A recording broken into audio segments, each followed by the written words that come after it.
Hello respected viewers, it's George from Ireland. Here I am on Woodin's Way in Oxford, and this video is a posthumous tribute to Dr. Mike Woodin, and this street is named in his honour. Sometime principal co-speaker of the Green Party of England and Wales. So it's almost 19 years, well it's more than 19 years actually, since Mike Woodin was called to his reward. So he's born in Manchester into a British Jewish family. He first of all went to University of Manchester studying psychology. He later came to Oxford, and there he did a doctorate in psychology. So then he became a Don. He was a fellow of Balliol, and you can see this behind here. And he wasn't at all haughty, he was very approachable. He was a really respected scholar with a number of well peer-reviewed published articles. I don't know which books he had to his name. I'm not really speaking about him as a psychologist, him as an individual. They didn't know him terribly well, and indeed as a politician. So he signed up to what seemed to be a hopeless cause in the 1980s. It was then called the Ecology Party. It rapidly renamed itself the Green Party. And people had only the remotest understanding of the importance of the environment and the way that industrialization was damaging it. We still had leaded petrol in cars. The rainforest has been cut down. In the late 80s, people were becoming aware of the hole in the ozone layer, of what CFCs did and things like that. And we just more and more people were getting petroleum and diesel cars, and we were enriching ourselves, and people gave nary thought to the environment, to making things in plastic and throwing them out, and to the degradation of it, to the destruction of the habitats of various wildlife species and so forth. So the Ecology Party came from nowhere, the Green Party to call themselves, and in 1989 they managed to get quite a percentage of the European elections in the United Kingdom. But back then it was on a constituency basis, first past the post, no proportional representation. So despite getting over 10% of the vote, a real breakthrough for them, they got no seats whatsoever, inofficially distributed. Anyway, so he was a Don here teaching in the 90s, and then he was elected to Oxford City Council, one of the first Greens of the United Kingdom elected. So there were roughly 50 councillors on Oxford City Council, and they had 4 Greens at one stage. So he's one of the first Green councillors elected in the United Kingdom, not the very first. Germany had a significant Green Party. The Republic of Ireland, we've had a Green Party with representation in the Oireachtas for almost 40 years. And various other countries, various Scandinavian countries of France and so forth, the Green Party has got a significant presence. But he managed to make the weather, I suppose, even though in his lifetime they didn't even get a single MP. Because the other parties are forced to sit up and take notice. Labour, the Liberal Democrats, even the Conservatives, even today are committed to net zero. They're just trying to push back the deadline for transition to net zero.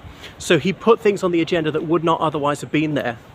And the Green Party insisted on having 2 principal co-speakers. They wouldn't have a single leader, and they would always have one man, one woman for the sake of gender equality. And they got councillors all over the United Kingdom, but often just in 1s and 2s in each borough council. But they do very well in urban areas. They do very poorly in the countryside. Partly says to be younger people in the countryside, people more reliant on public transport. Getting rid of cars is really not a viable option if you live deep in the countryside. I lived in a village once, we had 2 buses a day, and so without a car you're stranded really. Anyway, Mike Woodin, he was married, he had 3 children if I remember, and he was an active member of the Oxford Jewish congregation on Richmond Road. Saw him going to the synagogue there once, and he canvassed me one time. Lovely chap, and he stayed for an hour to chat. Not a very efficient use of his party's time. I felt faintly guilty about that, but I simply had to waste his time for electoral reasons. And he did admit he's occasionally taken taxis, but he's never owned a car because that'd be bad for the environment. Yeah, and then unfortunately, at the age of about 36, he was diagnosed with this terminal lung cancer, despite having been a lifelong non-smoker. So that was a terrible blow for his wife, for his family, and for the Green Party in general. But nonetheless, in May 2004, he stood for election to the European Parliament with Dr. Caroline Lucas, who was a Green, and she was already sitting in the European Parliament. I remember bumping into him on Corn Market here in Oxford and speaking to him that day and about defence expenditure. He said he'd have the lowest level of defence expenditure that was consistent with national security. This is the time shortly after the liberation of Iraq, a liberation with which he vehemently disagreed, and he was visibly ill at that time, wan and sunken, pad and all the rest of it, losing his hair, and unfortunately he was called to his reward only 2 months later. So he requested a car-free funeral, so his coffin was towed by bikes, and it was a cardboard coffin, so it's going to be biodegradable very quickly, and he's laid to rest in Wolvercote Cemetery, if memory serves, along with many other very distinguished people like HLA Hart, various dons, Lawrence of Arabia's father, I can't think who else, various erstwhile colonial governors, you know, civil servants, the great and the good. So I must go up and film some of those graves sometime. So there he is, nourishing the soil. But that is Mike Woodin, and that's a lasting tribute to him. And the Greens have had a presence almost constantly on Oxford City Council for about 30 years, and that is thanks to him in no small measure. Dr. Mike Woodin, a thoroughly decent person who was in politics for the right reason, who was devoid of all vanity, who was actuated by actually serving the public, by saving the planet, by you know, making life better for ordinary people and not just for himself. Not a particularly wealthy man who was uninterested in baubles and titles and things like that. He was there for the sake of humanity.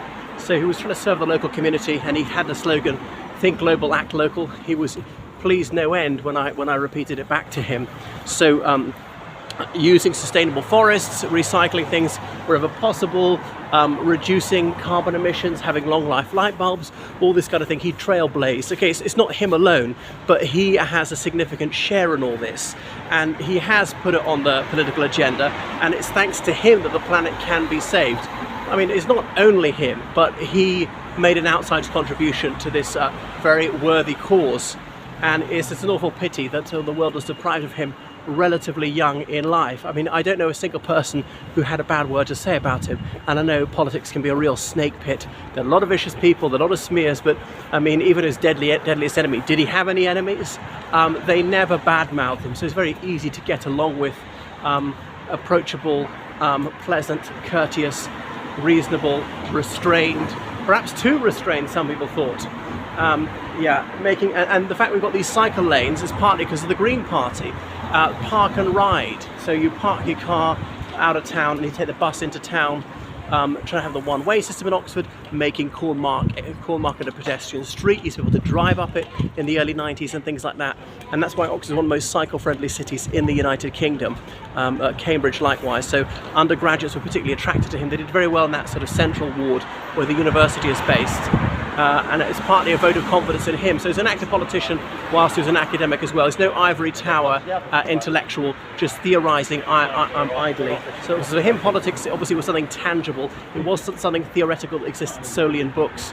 So you can see the effects around you, as I say, of that. So more public transport, taxing cars off the road where they're unnecessary, certainly in city centres. Who really felt there was no excuse for them, and I heartily concur. Now, ULEZ and things like that. Right, thank you so much for watching. Please subscribe to my channel and donate on PayPal. Goodbye.